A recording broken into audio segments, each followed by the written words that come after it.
Welkom in 2020, waar we al te veel in ons hoofd leven. Nog eerlijk sinds ik veel te weinig zaken die me hoop geven. Ik volg het nieuws niet meer, lezen nooit meer gazetten, want voor sensitieve mensen is propaganda doodsteek. Er wordt normaal gedaan over de meest absurde dingen. We pijzen dat de digitalisering is voor het gebring. Ouders geven kinders iPads zodat ze rustig zijn, maar die momenten gaan verloren en ze niet terug te winnen.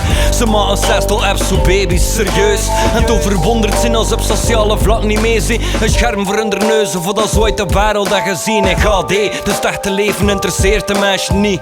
Smartphones zijn vergif, je kunt er deuren beter functioneren in een systeem. Want het is een schif, want het systeem is niet meer menselijk, trooidollen consumeren. Waarom ze doen is het ook wel beter functioneren, slot op. Niks, maar blijkbaar pijst iedereen er anders over, want de situatie is kritiek. Ze zijn 10 jaar jong en al depressief, maar niemand had hem vragen stelt. Volgens mij is dat veel meer dan naïef, we zijn verblind. En ters van al dat is allemaal normaal gekomen en ondertussen blijven ze maar brabbelen over Babylon. Maar zitten er te middenin zonder het besef, de individualisatie van de mensen loopt perfect. Dus verschillende chips te koop, zodat ik zijn eigen keuze dan ander speciaal kan voelen. Pijzen als dezelfde keuze en maar niks is minder waar. We hopen dat we niks zien, maar we steunen het zesde monster. Echte keuze is non-fictie. Wanneer ik een skotje word en dan maar rondbewegen of gescheiden van de ander. Dus waarom nog moeite steken in een ander? We luisteren niet meer naar het wie ze angsten of ze twijfels en ze drijfveer. Ze struggelen en verlangens. We zeven al te vele zaken op ze te loren. Wie wil er op het moment nog andere struggles horen? We geboren van de dom. Apathie zit in de lift. Arbeiders worden getormenteerd voor onze luxe drift. Afschuwelijk. Er is quasi niet van drinkbaar water en hetgene dat me en dat vervullen we. We voelen zeer en meester op onze kleine planeten. Dus we geven er niet om dan andere organismes mag creperen.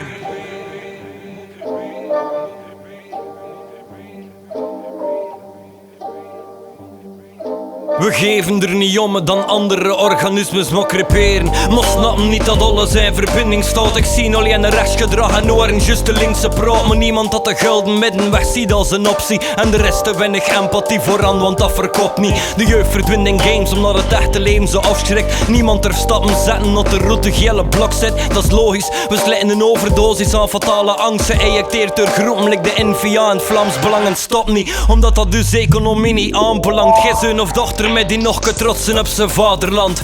Pijs maar niet aan trots in, dank het nummers like in deze moeten schrijven, maar mijn hoogste is ongelukkig. Emancipatie blikt de dikke vette leugen. Feminisme is in veel gevallen extreem, maar ja, ik mag dat niet zeggen of ik zin een hater. Maar ik heb liefde voor ieder behalve voor degenen die een slot belazeren en uit zelf niks presteert. Zit er niet veel anders op dat je voor te doen als een slachtoffer van een dit wij probeert. Dat is een stiekem redenering van veel te vele volk die maar op ze wisse anderen gedaan die ondervolgen en ze likes geven. Want dat is wat dat ieder naschreef, maar niemand van die meisjes net er nog zegt op de nasleep. Beschuldig maar onschuldige meisjes omdat je op andere wissens niet van support kreeg. Verdraait iemand de waarheid, is belachelijk. Maar ik dat zeggen omdat ik meen zit, omdat ik heb wat ongevoelig, niet bedrogen of gemeen. Maar dat is bullshit, er is alleen nog maar fake gedrag en ik zijn beu. We noden een heel ander leiderschap en een heel andere manieren van pijzen en reageren. Op tempo dat verloopt zo binnenkort niet met te spreken over niks. Het is pas dat veel te laat is dan mijn actie train, maar tegen toen is actie niet meer waarde, zijn we afgeschreven.